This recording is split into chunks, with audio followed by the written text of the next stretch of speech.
Vous êtes sur le point d'entendre un récit qui remettra en question tout ce que vous croyez sur la vie et sur ce qui vient après. Ceci est Le Portail Infini, où les histoires réelles franchissent les limites de l'invisible. Aujourd'hui, celui qui nous guide est quelqu'un qui était entre deux mondes et qui est revenu avec un message urgent. Avant de vous lancer dans ce voyage, abonnez-vous à la chaîne et découvrez ce que beaucoup ont peur de demander. Es-tu prêt? Le Portail Infini, où la vérité n'a pas de retour. Je m'appelle Raphaël Mendonça et je n'aurais jamais pensé dire cela un jour. Pendant la majeure partie de ma vie, j'ai roulé des yeux chaque fois que quelqu'un parlait de religion. Jésus, le ciel, la foi, tout cela me semblait être une canne émotionnelle, une invention permettant aux personnes faibles de dormir paisiblement la nuit. Je n'étais pas vraiment athée, c'est juste que je m'en fichais. Pendant que d'autres cherchaient un sens, je cherchais une distraction. TikTok, conversation de fin de soirée, mèmes, projet pour le week-end, c'est ce qui a fait briller mes yeux. J'avais des rêves, des objectifs, toute une vie devant moi. Ou du moins, il le pensait, jusqu'au jour où tout bascule. En fait, c'était un jeudi, une journée comme les autres. Je me suis réveillé tard, comme d'habitude. J'ai failli rater le bus, j'ai sauté le petit déjeuner, et je suis parti sans même regarder ma mère, juste un vague signe de la main, et mes écouteurs, écoutant une nouvelle chanson sortie la nuit précédente. L'école suivait le scénario habituel. Bruit, ennui, routine. À l'heure du déjeuner, mon meilleur ami, Caillot, et moi étions en train de rire aux éclats, se moquer les uns des autres, parier sur qui aura le courage d'inviter la nouvelle fille de la classe de littérature au bal du printemps. Tout est sans alléger, c'est tout bête, tout est normal. Jusqu'à ce que, soudain, ce ne soit plus le cas. Nous traversions le parking en direction de la voiture de Caillot, et puis, c'est arrivé. Je ne sais pas d'où vient ce camion. Un instant, nous rions, l'instant d'après, j'entendis un cri. Caillot m'appelait. J'ai détourné le visage, et puis, l'obscurité. Au début, c'était comme si de rien n'était. Aucune douleur, aucun son, personne, mais j'ai tout vu, comme s'il flottait au-dessus de la scène, regardant tout de l'extérieur. Mon corps là, jeté sur l'asphalte, le sang suinte. Cri. Caillot s'agenouilla sous le choc. Des gens qui courent, des enseignants désespérés, quelqu'un qui appelle les secours. Mais je n'ai rien ressenti. Pas peur, pas de tristesse. Juste une étrange légèreté. Et une question silencieuse plane dans l'air. Que se passe-t-il? C'est alors que quelque chose d'encore plus étrange s'est produit. Une lumière apparut au loin. Mais ce n'était pas une lumière douce et réconfortante, comme le câlin d'une grand-mère. C'était fort, puissant. Je n'ai pas invité. Ordonné. J'ai senti qu'elle me tirait, comme si la gravité avait changé de direction. Et à mesure que je me rapprochais, quelque chose en moi s'est réveillé. Ce n'était pas la peur. Aucune consolation. C'était urgence. Comme si ce qui allait arriver ne concernait pas que moi. Et puis, au centre de cette lumière, j'ai vu quelqu'un. Une présence si intense, si majestueuse, qu'il était presque impossible de lui faire face. Mais je savais, sans que personne ne me le dise. C'était Jésus. Pas ce Jésus souriant dans les vitraux de l'église. Celui-ci était différent. Saint, souverain. Ses yeux pénétraient chaque partie de moi, même les pensées que je n'osais jamais exprimer à voix haute. Il n'avait pas besoin de me demander qui j'étais. Il le savait déjà. Et au moment où nos regards se sont croisés, j'ai compris. Ce n'était pas un rêve, pas délirant. C'était plus réel que tout ce que j'avais jamais vécu. Il n'a pas crié, il ne m'a pas accusé, mais ta simple présence m'a dépouillé de tous mes masques. Et puis il m'a regardé, pas en colère, pas avec déception, mais avec une tristesse si profonde, comme s'il essayait de me joindre depuis des années, et que je ne l'avais jamais écouté. Et c'est alors qu'il dit « Je m'appelle Raphaël ». Et puis, avec un sérieux qui semblait peser plus que le ciel lui-même, il dit « Votre génération marche aveuglément vers la destruction ». Cette phrase résonna dans ma poitrine comme un tonnerre étouffé. Je voulais répondre, lui demander ce qu'il voulait dire par là. Mais juste au moment où j'essayais d'ouvrir la bouche, quelque chose s'est produit. Des images ont commencé à envahir mon esprit. Rapides, intenses, claires, mais ce n'était pas comme regarder un film. C'était comme être au sein de chaque scène, comme si je vivais tout. La première vision m'a emmené dans une grande église. Des vitraux colorés, un immense crucifix au centre, des bancs bondés. De l'extérieur, cela ressemblait à un temple vivant. Mais à l'intérieur, quelque chose n'allait pas. Les gens étaient là, mais pas cadeaux. Inattentifs, certains tapant sur leur téléphone portable, d'autres chuchotant, certains dormant même. Il y en avait qui regardèrent des vidéos au milieu du service. Le pasteur parlait, mais ses paroles sonnaient creuses, des phrases mémorisées, sans âme. Et le plus douloureux, Jésus n'était pas à l'intérieur.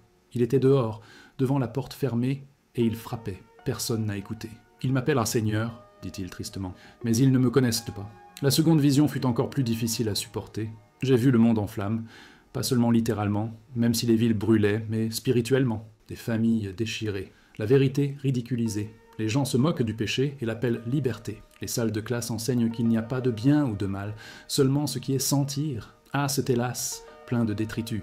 Des films glorifiant le mal, des chansons glorifiant la rébellion, la renommée, l'argent, le plaisir, être adoré. Mais les yeux des gens, vides. Et puis il murmura « L'obscurité est devenue un divertissement.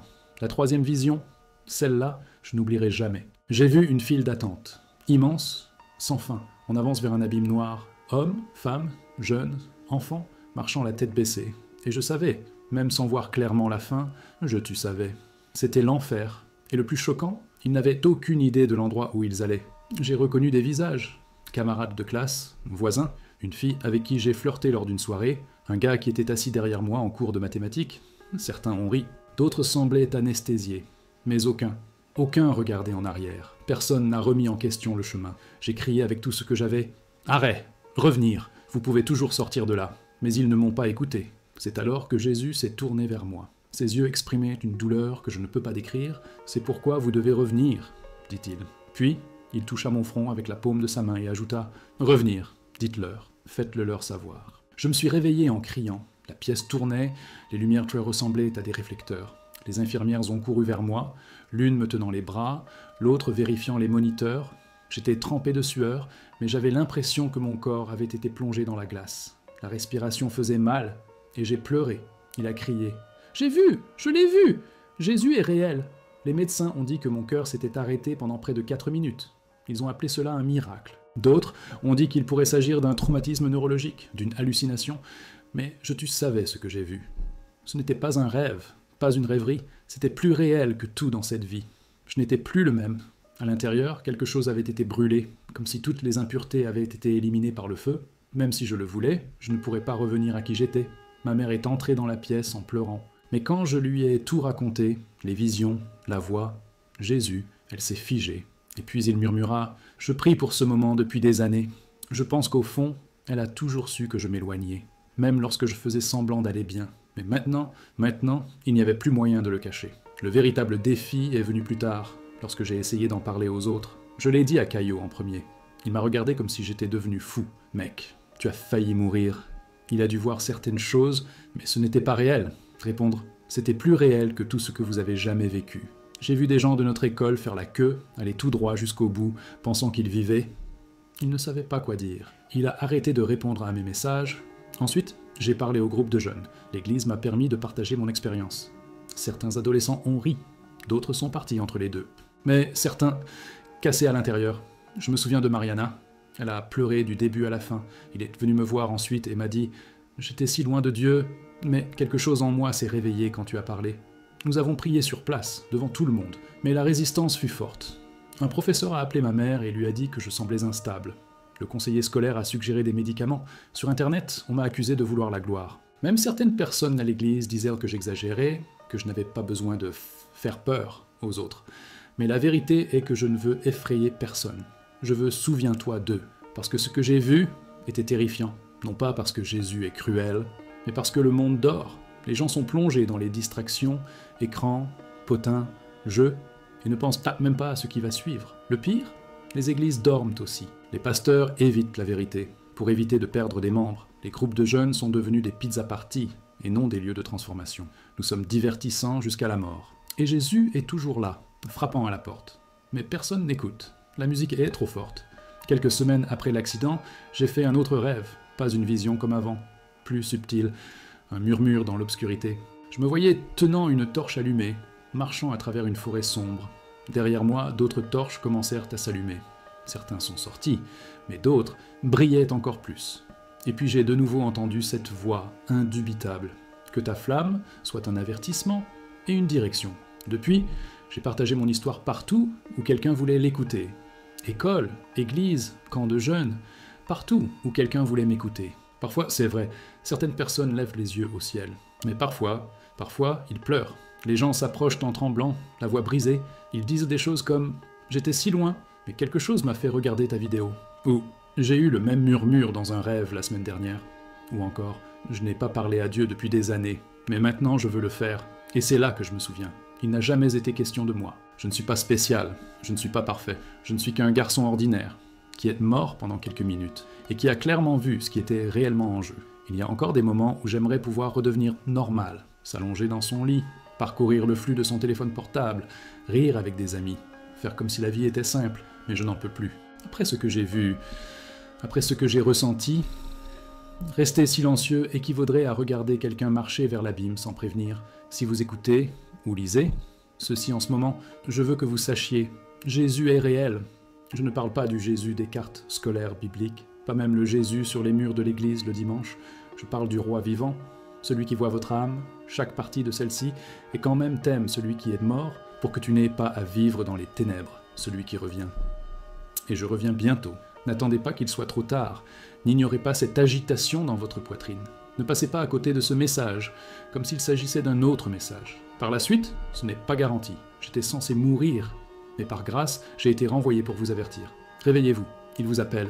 Si vous vous sentez distant, si votre foi s'est refroidie, si vous ne savez même pas où vous en êtes avec Dieu, c'est votre signal d'alarme. Ne soyez pas un autre dans cette ligne que j'ai vue. Vous êtes né pour bien plus. Jésus tend la main tout de suite. Allez-vous l'ignorer une fois de plus? Ou allez-vous enfin dire « Oui, je suis là ». Si ce message a touché votre cœur, partagez-le avec quelqu'un que vous aimez. Laissez un commentaire. Qu'est-ce que Dieu dit à votre cœur en ce moment? Ne reportez pas. Ne faites pas taire cette voix. Il appelle. Allez-vous répondre?